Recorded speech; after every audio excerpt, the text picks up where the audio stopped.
Travis Kelce hits Ryan Reynolds with the ultimate insult in the digital age. The little frat bro who punked Shedeur Sanders gives a, frankly, quite good apology. Can Blake Lively even give one now if she wanted to? And Bill Belichick owes an apology to all football fans for the interview he gave to CBS Mornings over the weekend. Dear God, we are packed. It's Hot Mics with Billy Bush, presented by our friends at LA Golf.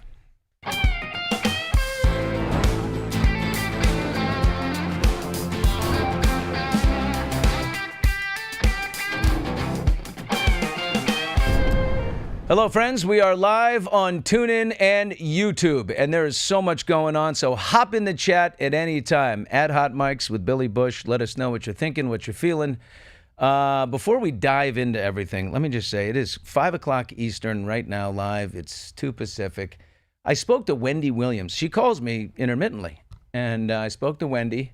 I don't have her number because she's in a assisted living facility in a memory care unit, if you know what's going on with her, and she calls from an unknown caller number. Pops up on the screen. This was Friday. Now, of course, the judge in the case is saying that Wendy has frontotemporal dementia, so she needs the conservator and she needs so much care. I told Wendy to call me Monday at 5 o'clock Eastern. Well, if she remembers that, then I don't think she has any memory issues. So at any point, our whole plan of what we're going to talk about today could be derailed by Wendy calling in. I kind of half want it at this point because we have so much going on. But anyway, let's begin with Travis Kelce unfollowing Ryan Reynolds today. I mean, the ultimate shade. Was it over allegiances to the word football? I mean, Ryan's team, the Wrexham soccer team, just won again. Talk about whipped cream on shit in his world. Travis knew that unfollowing Ryan Reynolds would get noticed. I mean, two giant personalities caught in the crosshairs of one of the worst, most awkward dramas we've ever seen. He knows it. I think Travis is standing up for his lady. Message. Blake, end this. Set the captives. Baldoni, Jenny Slate, Brendan Sklenar, Taylor Swift, free. Set them free. If you're in the wrong, I say apologize early and completely. People have space for that. That's why Blake Lively isn't getting out of this mountain of shit that she's in with Justin Baldoni. She still won't apologize for, okay, no particular order, using Taylor Swift to shake down Justin Baldoni. The illnesses that she claimed on set, timed to Ryan's shooting schedule of Deadpool, that Ryan Reynolds asked Justin Baldoni or told him to alter his filming schedule for It Ends With Us so it would fit with his Deadpool schedule. The list of 17 demands for changes on set that Blake wanted to see, she handed to Baldoni. The texts inviting Baldoni and his partner Jamie Heath into the trailer while she was pumping. Hey, no worries, come on in while I'm pumping. Then claiming later that it was creepy. The claim that two other women filed sexual harassment complaints. Sony says they got none. And of course, threatening not to promote the film if she didn't get an edit on the film, which she did. Then it turned into a final cut on the film. Then hijacking the affections of that poor author, Colleen Hoover, who is no doubt beating herself up for being so easily persuaded. Colleen took the BO. My dad said, never take the BO, the better offer, right? I mean, if you agree to go to the prom with Rebel Wilson, don't then go with Lainey Wilson because she, shows interest. Smearing the bejesus out of Justin Baldoni and then getting the New York Times to write about the elaborate scheme hatched by Baldoni to smear her. She's not getting out of this mountain of legal and PR crap because she started it, perpetuated it, brazenly manipulated people, and seemingly colluded with the two stool pigeon writers at the New York Times to help paint her as a victim. It was entitlement. And not a peep from those New York Times writers. But is it too late to apologize for Blake? Maybe, but she won't do it anyway. She's dug in all the way. Now she and Ryan are limiting the comments on the posts. They're ramping up the posts of their public appearances, determined to plow right through this unscathed. Now, Wrexham. Welcome to Wrexham, the soccer team owned by Ryan Reynolds and Rob McElhenney. Unbelievable. They win the championship again this weekend in League One. They started 4 leagues away from the big Premier League where Chelsea and Arsenal and all those massive soccer teams play. They won, and they moved up from the National League to League One. The next year, they go from League One. Now they're in the Championship League. They're 1 league away from the Premier League. That's unbelievable. 1 away from astounding accomplishment. Now, Rob and Ryan bought the team for £2 million, like a little over $2 million. And of course, just think about that. If they're in the Premier League, that's it. Oh my God, Wendy Williams. Wendy Williams is calling right now. I can't. She has no. She has no memory issues. Wendy? Yes. Oh, can I have? Wendy, you are live on Hot Mics with Billy Bush. I've got you on speakerphone. That okay? Oh my gosh, I don't want to be live, but this is what. Okay, well then I have to. Well then, hang on for a second because that's the way we do things. I've got you off of. I have to call you back if I can't go live because I'm live. I'm stuck in the chair for an hour. So can we chat a little bit?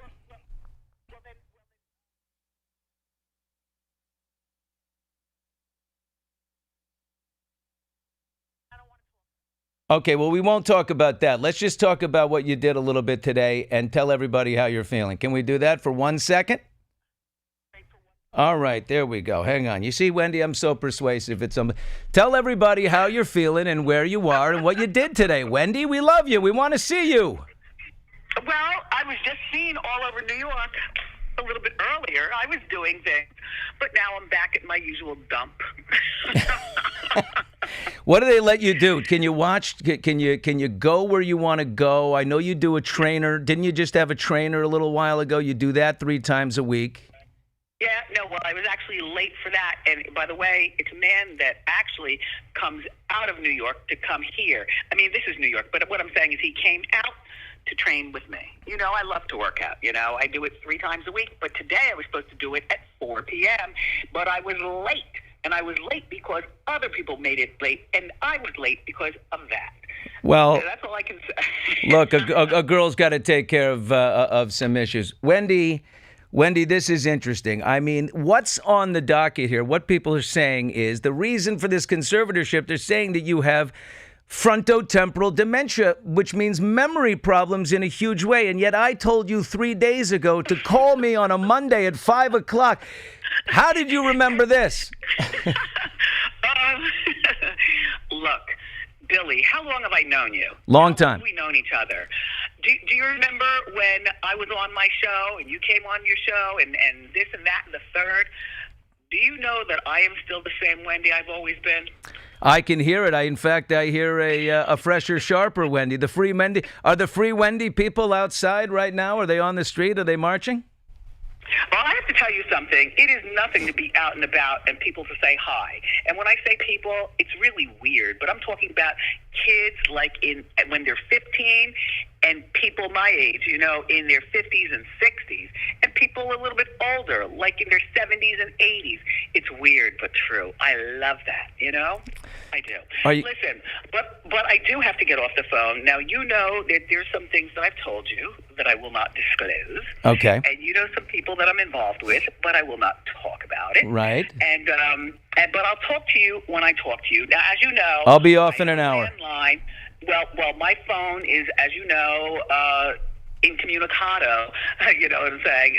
My phone is with the person. So this is a landline phone. So I can call you, Billy, but you can't call me. I know. I'll call you. I don't know. I'll call you in an hour. All right, call me in an hour. I love you, honey. I love you, everybody. I love you too, Billy. Bye. There she goes. Look at Wendy. She's as fresh as a daisy. I mean, her memory, I don't know. I mean, how does Wendy Williams sound to you? Oh, my God. I got to say I love her. I love the way she goes, you know what I'm saying? She always says, you know what I'm saying? After she says what she's saying, she says, you know what I'm saying? Okay, where were we? Back into Travis Kelce and Ryan Reynolds. Okay, so Ryan buys this soccer team for $2 million, and now it's worth billions. Of course, they've been out and about. The Time 100 Gala, Blake was named one of Time's 100 most influential people of 2025 as a titan. I think we can all agree that Blake Lively, there's no bigger titan than her. Sherilyn Ifill is the CEO of the NAACP Legal Defense Fund, and she wrote in there the write-up for Blake. As Blake Lively, the Blake Lively I know is a philanthropist and a student of our country's most intractable problems. She and her husband, Ryan Reynolds, reached out in 2019 to make a contribution to the NAACP Legal Defense Fund. I admired immediately her curiosity and her sincere work to understand the conditions that shape this country. I remember an early conversation in which she expressed frustration that so much of our nation's history was not part of the instruction that she had received as a student. Her commitment to filling those gaps and becoming the most fully informed and prepared citizen is what I appreciate most about Blake. She's a serious person. She's a risk taker, and she's committed to moving this country forward for her children and for mine. Or maybe the climate was changing in the country and she looked into an insurance policy, because no need to shame her for this. In 2012, she and Ryan get married at Boone Hall in Mount Pleasant, South Carolina. It's a former plantation. They did not intend it to be, a bellicose, racist act on their behalf. They were just trying to get married. No one, I think, is going after them for that. But Ryan knows how to apologize, since we're speaking about apologies. Not early, but in 2020, 8 years after marriage, when things were hot in the country, he offered this apology about the wedding. It's something we'll always be deeply and unreservedly sorry for. It's impossible to reconcile. What we saw at the time was a wedding venue on Pinterest. What we saw after was a place built upon devastating tragedy. Years ago, we got married again at home, but shame works in weird ways. A giant effing mistake like that can either cause you to shut down, or it can reframe things and move you into action. Oh, it moved into action, all right. He and Blake gave a reported $2 million to the NAACP Legal Defense Fund, whose CEO authored Blake's glowing Time 100 write-up, and the Young Center for Immigrants' Children's Rights also got some money. Shame is powerful. More powerful, the fear of losing your big life and career. I know that feeling. Blake and Ryan are in a battle of wills right now, with Baldoni, TikTok mom sleuths, you, the juror in the court of public opinion. I mean, she has missed every opportunity to own it early and completely. And now she's placing all her chips on everyone else giving up. If she pulls it off, then she'll be an influential titan for sure. Put her in next year's issue. Well, the NFL draft did not go as hoped for Shedeur Sanders, the son of one of pro football's luminaries, the great Deion Sanders. Worse, some frat bros from Ole Miss prank called Shedeur in a tasteless act of idiocy to rub his face in it. If you didn't like Shedeur Sanders before, thought he was the Bronny James of football, you're more likely a fan today. I mean, who heaps a pile of shame and embarrassment on somebody in the middle of their worst moment? Live on the internet. Boy, did it backfire. More on that in a second. But Shedeur Sanders is no Bronny James. Bronny made the Lakers because Dad said it would be the case, and that's it. A move I bet LeBron might reconsider because it ultimately embarrassed the kid. He wasn't ready. But Shedeur Sanders is qualified whether his dad is Deion Sanders or Colonel Sanders. So why didn't he get prominently selected?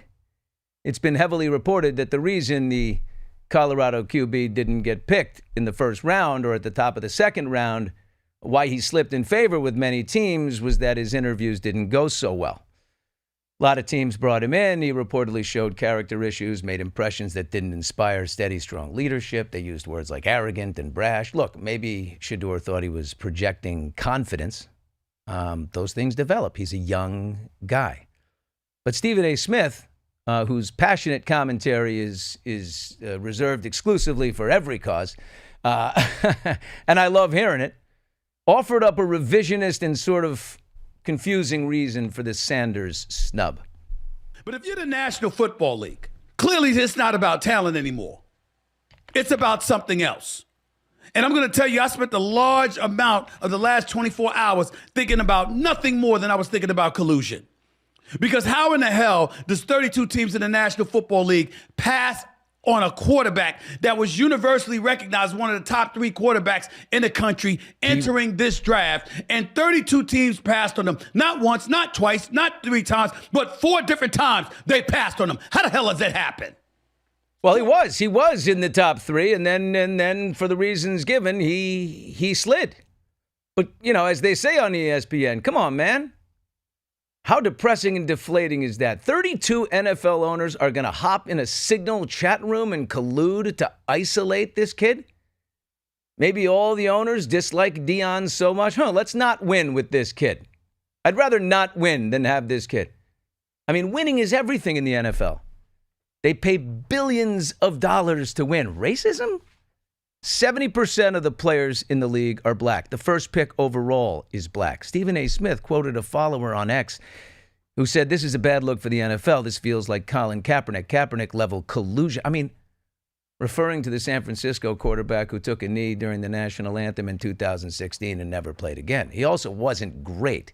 So the role of martyr was actually a soft landing. But look, I don't know. Just some people have a vested interest, often a financial interest, in sowing, racism as a conspiracy or a reason.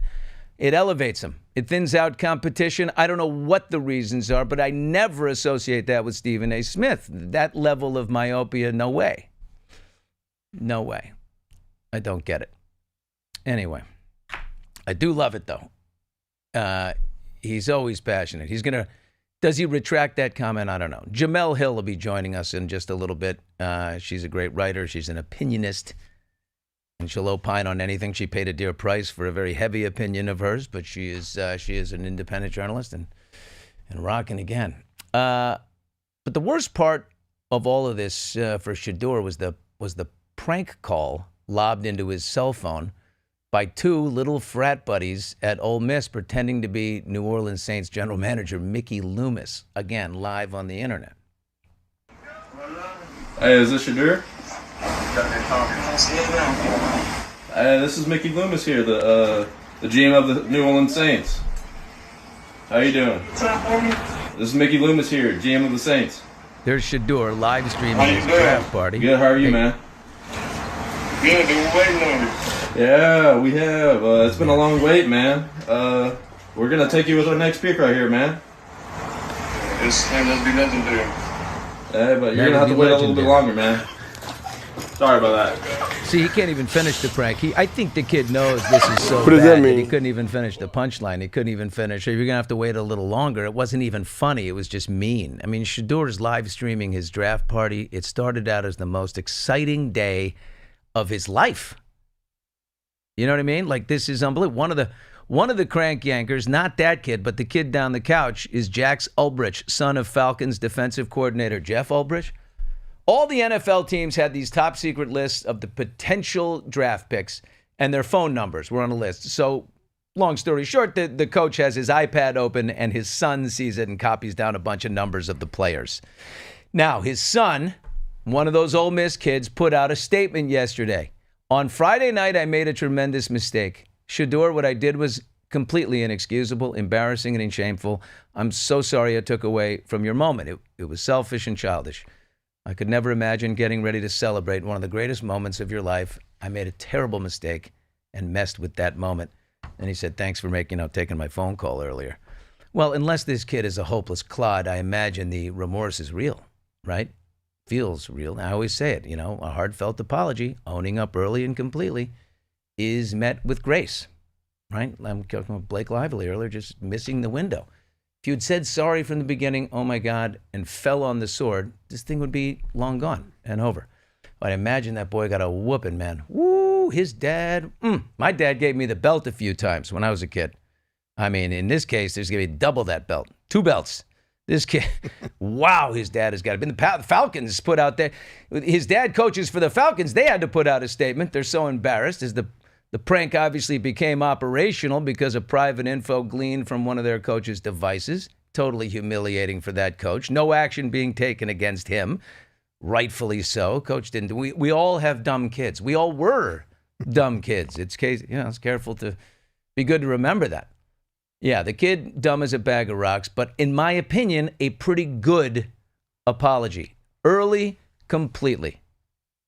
Well, Shannon Sharpe spoke out last week, early and completely. He apologized for embarrassment that he might have brought to other people, but no apology for his accuser. For her, napalm. Shannon has stepped away from ESPN and specifically Stephen A. Smith's First Take. I guess that's a good sign. I mean, stepping away means the door could remain a little ajar for a return, but it's not likely. Look, Shannon may not be guilty of rape or sexual assault or battery, all the things that the OnlyFans performer, this woman, Gabby, is accusing him of in a $50 million lawsuit.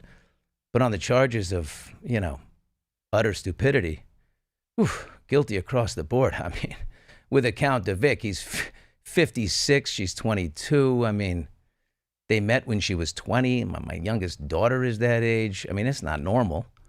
Gabby comes off unsympathetically, I will say that. Her text to Shannon, involving dog collars, choking requests, my big juicy butt, $25,000 per cheek. I mean, her lawyer, Tony Busby, released an audio recording of her entrapping him, what sounded like that, to say incriminating things, which would be alarming if we didn't see her text to him requesting all of this and more. But how stupid is Shannon Sharpe? I mean, no NDA.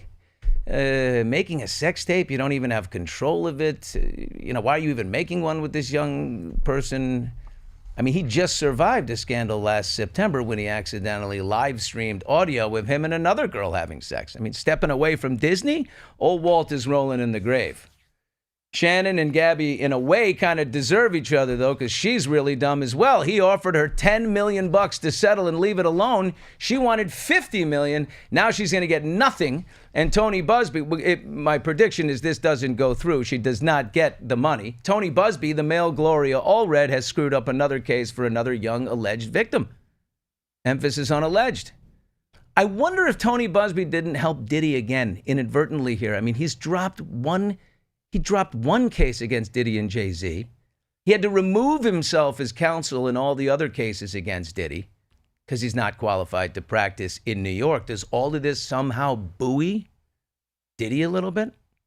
I don't know, but keeping things football, Bill Belichick not only has a 24-year-old girlfriend. Now, Shannon is somewhere going, mine's 22. Okay, I'm 56.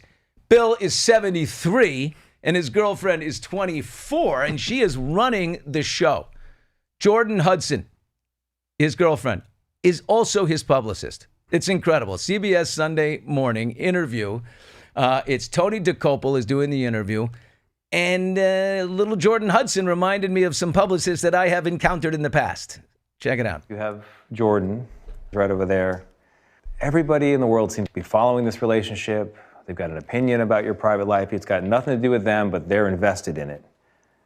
How do you deal with that?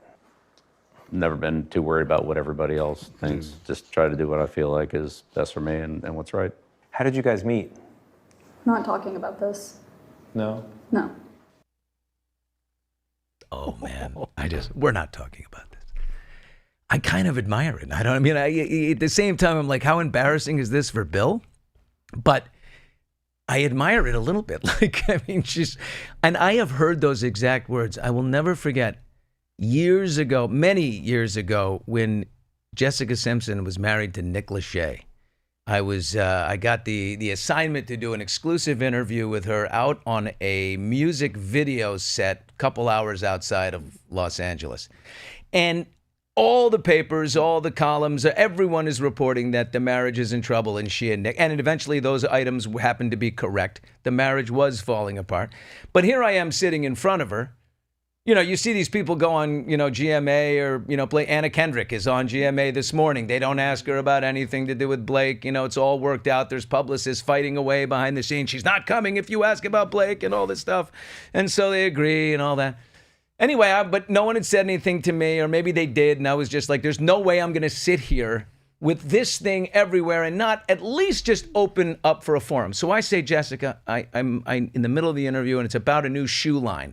She's got the music video, but she's also launching a new line of shoes. And I say, Jessica, there's reports everywhere that there might be a little trouble in paradise with you and Nick, and I don't know if there's anything that you'd like to say on the matter. I just opened the floor. Wasn't planning on doing any follow-ups or anything. I just wanted to address it and give her a little space to say, oh, the publicist went crazy. We're not talking about this. We're not talking about this. This is about shoes. We're only talking about shoes. And I'm like, oh my God, this is crazy. And I finally just go, fine, bring on the shoes. And my producer walked out with a pile of shoes and dropped them in my lap. But we did what CBS did. I went to see my producer, Rob Silverstein, who's in here now. He was producing Access Hollywood at the time. And I said, Rob, man, we've got to air this as it happened. People need to see this thing. Do you recall? We had every bit of it. And people in the industry were calling us, congratulating us for kind of opening up a window to what we deal with on a daily basis. And it was great. And I would do it again in 1 second. And if I were CBS, I might put more of, if she kept interrupting, I might have used more of it. You had the great interrupter. Yeah, you can't do that. All they had to do with Jessica Simpson was say, Billy, thank you for asking. It's not something I want to talk about. And then if you follow up, then you're the bad guy. Yeah, true. Yeah, totally. So the interview, but it also addressed Belichick getting let go by the New England Patriots after 6 Super Bowl victories. Watch this exchange. Do you feel like you were treated with dignity and respect when you were let go by Robert Kraft? Yeah, well, it was a mutual decision for us to part ways. He said fired. It was a mutual decision. Bill, it's never mutual. This reminds me of another great one. Oh my gosh. Lindsay Lohan was dating Wilmer Valderrama years ago, and I remember they were like just broken up, and I don't know. I'm sitting with Lindsay, and I have a little earpiece because Rob Silverstein, you're in the control room, so I can't see you, but you're in a different place, and I say to Lindsay, hey, I don't understand that you and Wilmer broke up. What happened? She said, it was mutual. And right then, Rob says in my ear, it's never mutual. And I don't even think, I just go, it's never mutual. Sounds like broadcast news. Broadcast, I just spit it right out. And she goes, well, you're right. You know what? In fact, no, it was me. I didn't remember what she answered the question. I don't even remember, but my God. It is never mutual. It's was never fired. mutual. Bill was fired. He was fired. Right. Yeah. Just say it. You're fired. The guy won 6 Super Bowls. It doesn't matter if he was fired. Oh, look, he's got a lot to be happy about. If you're watching on YouTube right now, there he is with playing Airplane, like I used to do with my little girls when they would come running in Saturday morning, hop in the bed. I would play Airplane with them. He's doing it with his beautiful girlriend there. Who knew Bill could do that, though, right? I mean, listen, look, men, you want to know why Bill's did? Okay. That's an age difference that's way too much. But men, men fear dying. Ultimately fear death. It's like you can feel your potency and it's fading. And so what do? You do something to make you feel like you're potent and alive and not dying. This is of a level that's insane. This is extreme. This is a man planning to live to 150, and it's not going to happen. Sorry. While we're talking about CBS, Scott Pelley spoke about his 60 Minutes producer, Bill Owens, who stepped down after 26 years because you probably know Paramount is in the deal right now to sell the company to Skydance, a company run by David Ellison, Larry Ellison's son. And to get ready for the sale, they're changing standards in the newsroom, well, obviously to kowtow to Donald Trump for fears that Trump might shut down the deal. But Pelley, as he's prone to do, spoke truth to the people last night. Our parent company, Paramount, is trying to complete a merger. The Trump administration must approve it. Paramount began to supervise our content in new ways. None of our stories has been blocked, but Bill felt he lost the independence that honest journalism requires. No one here is happy about it, but in resigning, Bill proved one thing. He was the right person to lead 60 Minutes all along. Wow. Great. Wow.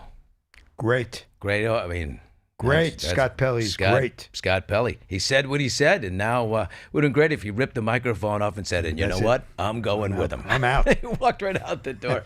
All right. Steve's in the control room here with some feedback from YouTube.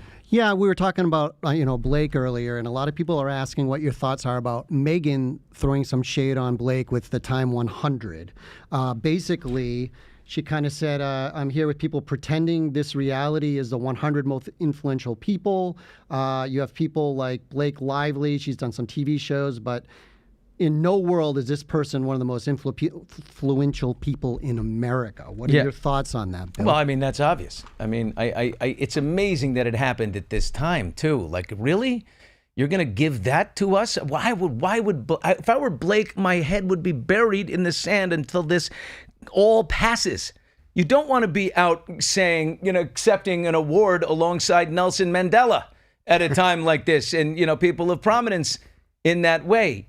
You're not an influential titan in the world. You gave some money to the NAACP years ago, $2 million, and its CEO of the Legal Defense Fund wrote a nice column about you, but you're not. Megyn Kelly is correct. Megyn Kelly is very influential, and she was on that list, and she should be on that list. I have a question. Do you think if this lawsuit did not happen, she'd be on the list? I can't. But it does say in the bylaws or in the definition of Time 100, it says honoring people who have had the greatest impact on the news or other people for good or ill. Okay. Well, she's definitely had an impact on the news for ill. I mean, we've been consuming this thing, and it's going to go on and on and on. March. But she stood up in front of the crowd at the gala and made it about a very lofty, thing. With her mother. With her mother, bro. Bill, we got a great guest coming up, though. Bill, I'm sorry, one more. We got one more. People are really interested in Blake. Yes, they are. Always are. Meyer's asking what your thought is. Really your thought. Why is Travis not following Taylor? Is it Taylor or Blake? He unfollowed. I think Blake is what they meant. What are your thoughts about Blake? Yeah, I think. I think in any relationship, whoever you're dating is like, why are you following my friend? It's never good to follow your girlfriend's hot friend. But her husband, that's sort of a good look. Our wives are buddies. You and I are going to be buddies. Let's do this. The biggest thing is that he unfollows Ryan Reynolds, and that sends a message that, well, if you use the same math going backwards, our wives are not friends.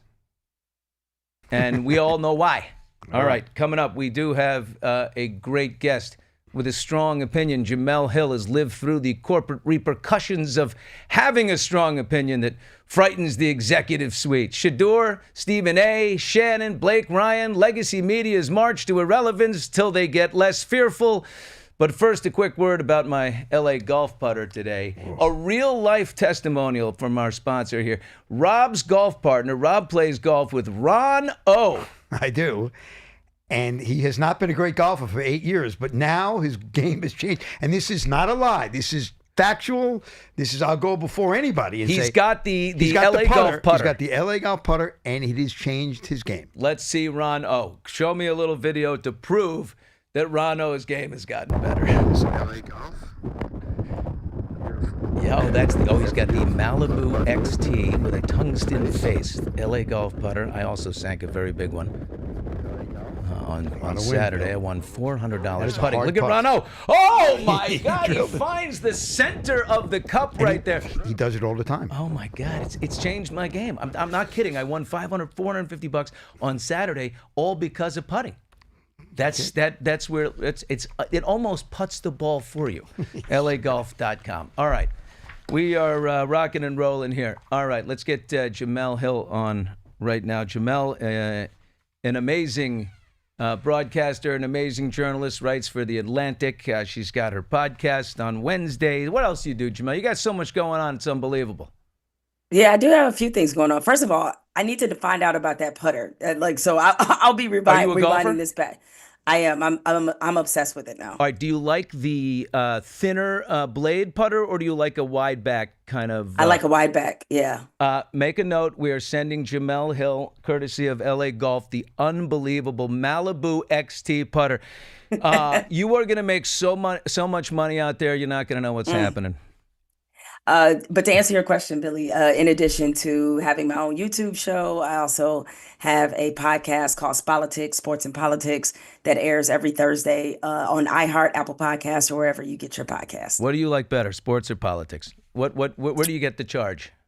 I like the combination of both because Yeah. the beauty they're very good in terms of playing off one another, despite the fact that we have a huge segment of the population that does not either want them together or doesn't think they belong together. But the Yeah. reality is that sports is one of the few things we actually still do together in this country, right?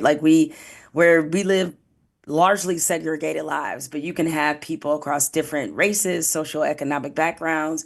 They can all be Laker fans, right? And then politics are much more divisive, but through sports, we can actually see how politics works and we can actually listen to different viewpoints because it's so much different if your favorite athlete is saying it Yeah. or if your favorite athlete experiences it versus how you see other people that you don't know experience it. Well, the president of the United States says he's a 2 handicap. So I've got an idea. Since I'm sending you the LA Golf Malibu XT tungsten face putter, if this thing starts rolling putts for you, I'm going to testify. Don't worry about it. Saquon Barkley is getting a whole bunch of heat from people for playing golf with Trump down in Florida and then flying with him on Air Force One up to the celebration with the Eagles at the White House. First of all, do you think that that's fair? Saquon says, hey, respect for the office. I played with Obama not long ago. And then second part of the question, would you play with Trump if that putter got working for you?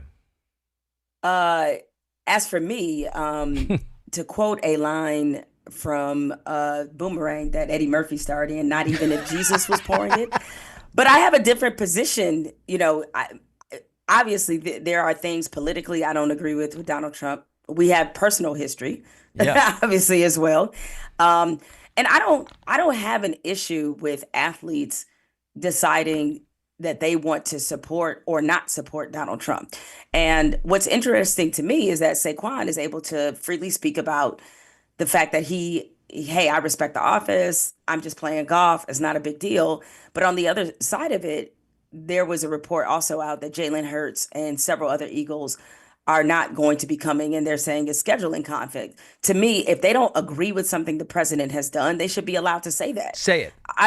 They don't have to, but I think clearly they're using scheduling conflicts as a bit of a cover, and I don't think they should have to do that. Like if they don't agree with something he has done, and especially if they're a black player, when you look at some of the things that this administration has done, particularly that impacts black people, you cannot be surprised. I mean, we're just a few weeks out removed from when the Department of Defense tried to erase Jackie Robinson's military history from their website.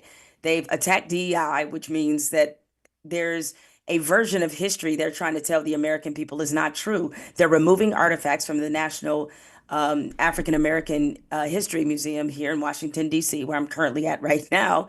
So if you were in a ton of other things that they've done that many black people can argue is in the direct opposition to what they stand for, if they have a problem with the president, it's fine. Right. And so this is part of what this democracy and experiment about free speech is about, is that it's supposed to give us the freedom to speak out against the government without retribution. So while I may disagree with what Saquon did, I don't disavow his right to do that. But I just want that same level of they can explain why they don't want to do it without facing any kind of retribution. I want the players that decided not to attend the White House celebration Tell us why. to be given that same freedom. But why, you mentioned, so many affronts to black people. Why did more black people vote for Donald Trump than ever have before for any Republican candidate, and a lot more than he had the first time around? I think we need to keep it in perspective. More black people did, but we need to realize that was still very low. Okay? Yeah, it's low. 92% of black women vote. By the way, with Latinos, it was much higher and noticeably higher. It was noticeably higher. It's also noticeably down again now. But in the beginning, they were excited. For reasons everybody told them before this moment, right? But I do think that there was a level of frustration. There's a level of frustration that people just naturally carry when it comes to government. It doesn't matter who's in office. There are people who will always, and understandably so, because of so many other factors and issues impacting this country, that feel like my quality of life should be better. When we look at the amount of money that is generated in the United States and what our healthcare system looks like, what our educational system looks like, a lot of people are upset. And so what happens is sometimes in frustration, people have a burn it all down mentality. There was a segment, and continues to be a segment, understandably so, of Black voters who are very dissatisfied with the lack of progress. And to quote, they're dissatisfied with the socioeconomic, differences in their life. They don't see their lives getting any better, and they're saying, "Well, maybe this guy will give me a chance at doing better." Of course, and to quote the really good governor, I think, out of Maryland, Wes Moore, he said that, while Trump is the vessel for frustration, he's not the solution. Because a lot of his platform is about grievance and getting back what's yours and getting back what you rightfully deserve. And that's a message that resonates with a lot of people, Black, white, Latino, it doesn't matter. But he is not the person to actually execute on making people's lives better for a certain part of our society that feels like they have been overlooked and left behind. Years ago, right? Okay, so you fell out with ESPN or got suspended, and then you ultimately walked away. But you called Trump a white supremacist. Would you change that today and just call him a supremacist, or do you believe it still today? No, I think I'm even more right today than I was then. Oh, you stand up. I would offer he's a supremacist in a way that he thinks he's better than literally everyone, white people, Black people, all kinds of people. But you think that he is like a true full-blown racist. I do, because even though, and this is where people, I think, get a little confused, is they see Trump, like, for example, playing golf with Saquon Barkley. Yeah. And they think, oh, that's proof he's not a racist. Billy, I call this the Sal's Pizzeria theory. If you've ever seen Do the Right Thing, that was directed by, and he starred in, the wonderful Spike Lee. There's a scene in Do the Right Thing where he's with John Turturro. They're in Sal's Pizzeria. And he calls John Turturro out because he says, I don't understand why you call Black people these racial slurs. And yet your favorite Black athlete is Magic Johnson. Your favorite singer is Prince. And he lists all these Black people that are his favorites. And what does John Turturro say? He says, oh, they're Black, but they're not Black. And for a lot of people who look at Black people, especially entertainers, people that they enjoy into entertaining them, they don't see those Black people as the imaginary Black people that live in their head, the type of Black people that they think is beneath them. And so I think Donald Trump has a very long history. But doesn't every group have that? Like there's well-heeled white people, and then there's trailer trash. Yeah, but there's a difference though between being bigoted and there's a difference between being a white supremacist, because Donald Trump and his actions has shown that there's a superiority that he feels that not only he has and not only the rich has, to your point about this is just about the fact that economically he just thinks he's more powerful than people. And I will grant you that is true. But that's why I brought up these specific attacks on history. Why would Donald Trump have a problem? He called the National African American Museum here in DC, which I can tell you, having been through it, I've been through it. It was a 6-hour experience. It's one of the best museums in the world that takes you through the entire history of America. This isn't just Black people. Why would he call this museum ideologically unacceptable? All these DEI claims, the poster children that he's putting before people to prove that only a certain amount of people deserve these type of jobs or deserve these type of opportunities. And he's targeting Black people in particular, even though Black people are not the largest beneficiaries of DEI. It's actually white women. But he wants to use Black people as an avatar to gin up all the racism that unfortunately too many of our citizens still feel. Meanwhile, he's got the most unqualified cabinet we've ever seen. So we're to believe that only white people are the ones who are able to get these opportunities. They're the only ones qualified for certain opportunity. But you got Pete Hegseth that doesn't know the difference between a group chat on Signal and what he's supposed to be doing. There's no question about Hegseth being he's out of his league. There's no question about that. I mean, that man has stepped in it repeatedly. I think everybody knew it. But Trump listen, when I say supremacist, I mean, he really wants loyalty, adherence to the king. He wants that, and he gets that from Pete. Boy, is he getting it from Marco these days. Little Marco is sitting in there. Every time a world leader comes in, they all sit and they do the live show. They do the live podcast right around the chairs, and Marco's there, and Pam Bondi's there, and then the Prime Minister of Ireland or Norway or something. He's there.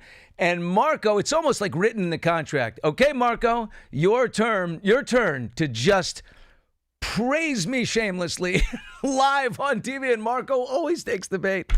Oh, my God, it's exhausting. Holy yeah, it's a guy. little, as I Little said Marco. to people before, this season of America would be really funny and really dramatic if it wasn't actually also true. Okay, let's talk about Stephen A. for a second. Stephen A. was fired up, but he thought that, he put out some type of idea that maybe NFL owners or whatever colluded in some way to bury Shedeur Sanders further down the draft. He was supposed to be a top 3. He didn't go until the 5th round in the 6th pick. Do you see that, or do you? To me, that doesn't line up. I think Stephen misspoke. I don't think he misspoke. I think he meant what he said, but I just Do you agree disagree. with it? And no, I don't. I don't agree with him. Number one, I've watched 1,000 NFL drafts, and while there's usually a little bit of a gap between what the media puts out there and what NFL personnel and decision makers are actually thinking, it's not this wide. I've talked to some NFL people I know as well about this, because I just could not understand, why is it that people in the media kept saying that this was a first-round pick? Like, they made it seem like Shedeur Sanders was a lock as a first-round pick, and he wasn't. He wasn't. Exactly. He was not. He wasn't close to that. The grade on Shedeur Sanders was 2nd, 3rd round pick. That was the grade. And this idea that he was entitled to be a top 5 quarterback wasn't just never true. And I think if you are to believe some of the reports, and at first I thought it was just usual draft nonsense that happens every year, where some anonymous scout or anonymous team executive says something that runs left about some player in the draft. And it's usually a little bit of gamesmanship, where they're just saying that because they want that prospect to drop to their team. They want to take their value a little bit, maybe get a bargain. But these reports continually that we're hearing about Shedeur not respecting the draft process. And what I mean by that is that, he didn't work out, which is fine, because a lot of quarterbacks don't do that. That's not a big deal. He didn't go to the combine to work out. A lot of players didn't do that. But in the interviews itself, NFL personnel got the feeling that he was tanking certain interviews because he was trying to dictate where he would be selected. And when NFL personnel, when they pick up on that, when they feel like you're disrespecting the process, that is going to cost you. And I don't think Eli there was Manning some kind got of away with meeting. that when he said, "I'm not playing in San Diego," right? But you know why Eli Manning, and I really hate that analogy. You know why Eli Manning, and I was a Heisman voter when Eli Manning was in college. I put him 3rd on my ballot because he was a hell of a quarterback, right? Mm-hmm. Oh, yeah. Eli Manning was a bona fide, for sure, for certain top 5 pick. Peyton Manning was going to be a generational talent, and everybody knew it. Shedeur Sanders is not thought of in the same way. Yeah. So you know this about the NFL. They don't care if you're a psychopath. They don't care what's on your record. Clearly. If the talent justifies them drafting you, they're going to draft you. They don't care. So this idea that they would all somehow send the back signal and the smoke signal to each other, we're not going to draft this talented quarterback, which, oh, by the way, is representing the most important position on the field. Yeah. I do not buy this. They never thought he was a first-round talent, and how he approached his draft process. And he even admitted, Shedeur, out of his own mouth, told reporters that he wishes some of it he would have handled differently.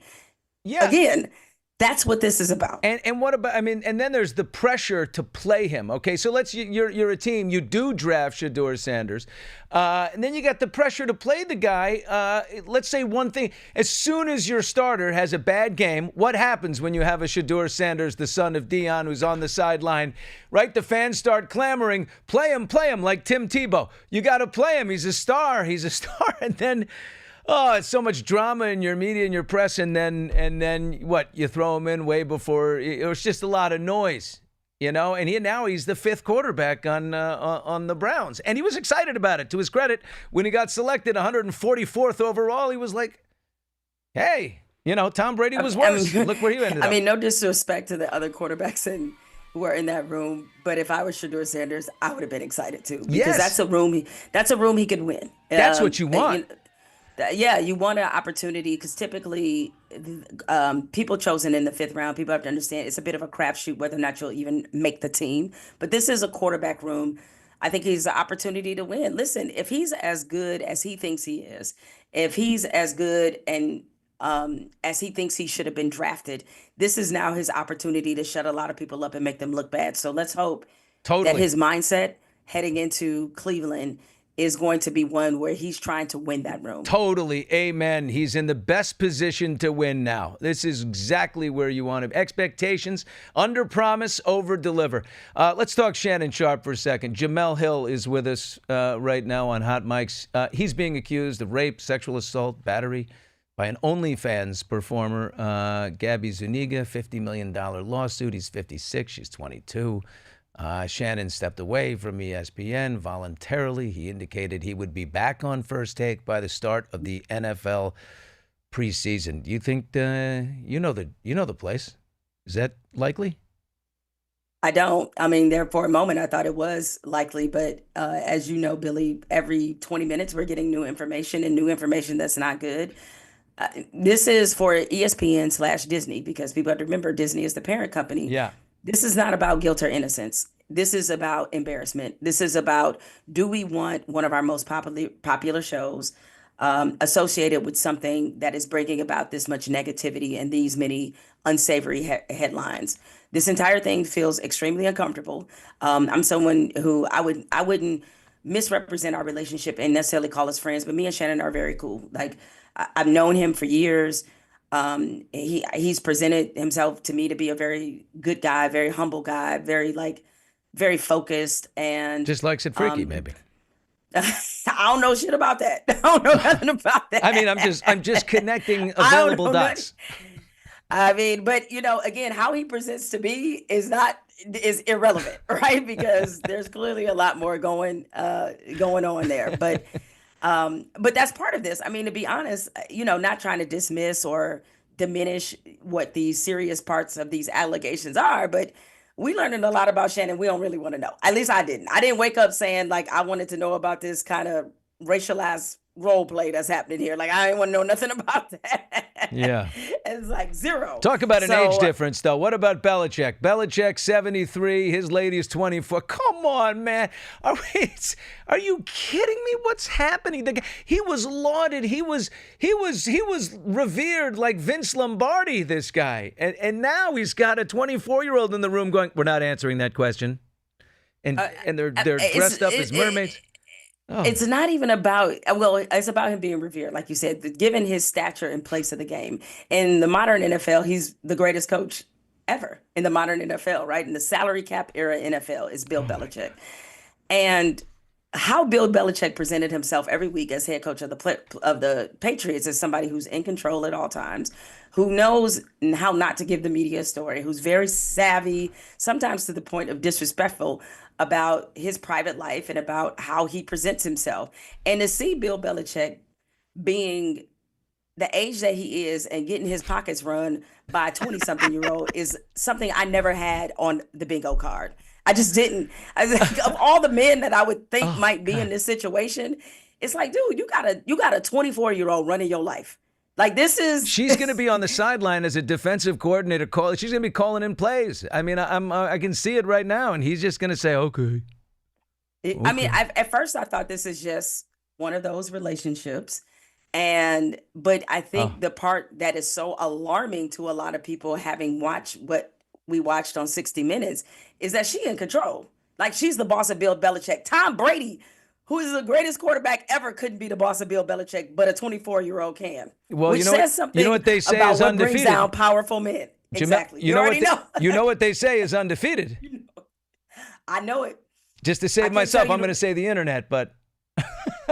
Yeah, it ain't the internet that's undefeated. It ain't the internet. And there is many a man in history that can testify to what's undefeated in this equation. 100%. And it's not even like this is an 86-0 blowout undefeated. This is unbelievable. Jemele Hill, you're amazing. You check her out in The Atlantic. She writes in The Atlantic, the weekly YouTube show, What the Hell Wednesday, and a podcast on iHeart called Spolitics. I really appreciate your time. Thank you so much. You're amazing. Anytime, Billy. Take care. Guys, we're gonna get your information, and we're gonna send her the LA Golf Malibu XT putter with the tungsten face. Okay, some comment from YouTube. Yeah, Bill, we got to correct something from earlier from Meyer. We confirmed this. Meyer asked us, why is Travis not following Taylor? And that is true. Travis is not following Taylor. What are your thoughts on this, Billy?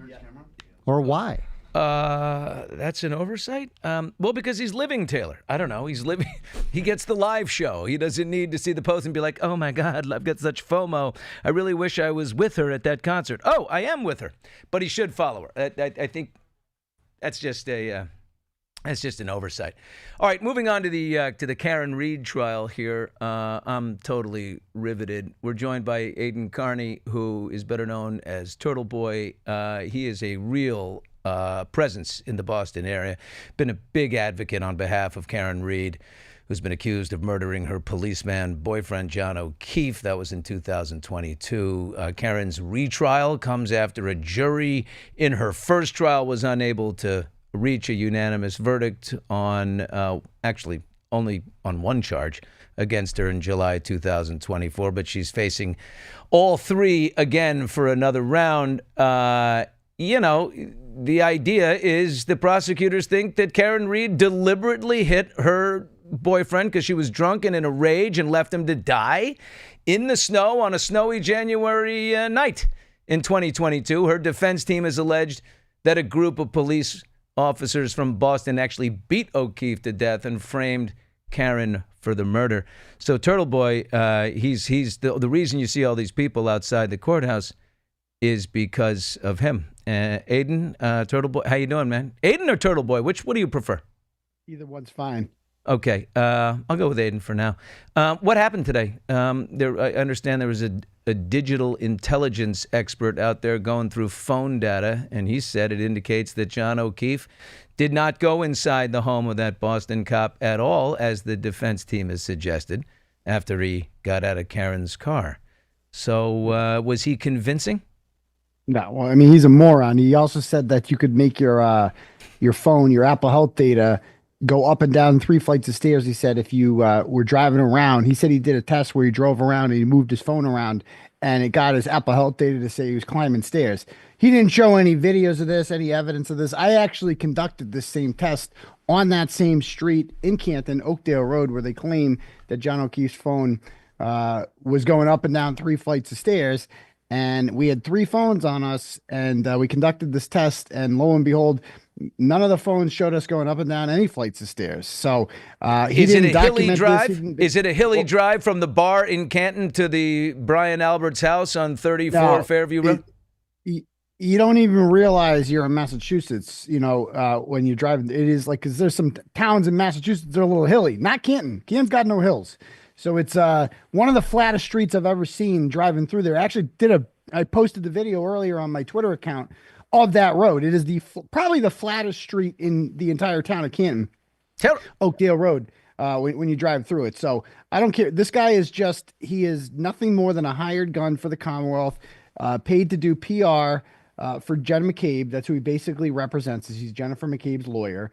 And he's there to basically exonerate her and continue this fantasy that John O'Keefe didn't go inside Brian Albert's house. So Jennifer McCabe is the sister-in-law of the man who owned the cop that owned the house where there was an after party. Jennifer McCabe. There seems to be a lot of focus this time around, more focus on Jennifer McCabe. In what role? As like the secret keeper, the one holding the conspiracy together? Because, if the cops are guilty and they are framing Karen Reed, these are like 12 people more that are all keeping a secret and not changing their story. Nobody's breaking. Someone's got to hold them together. Is that her, you think?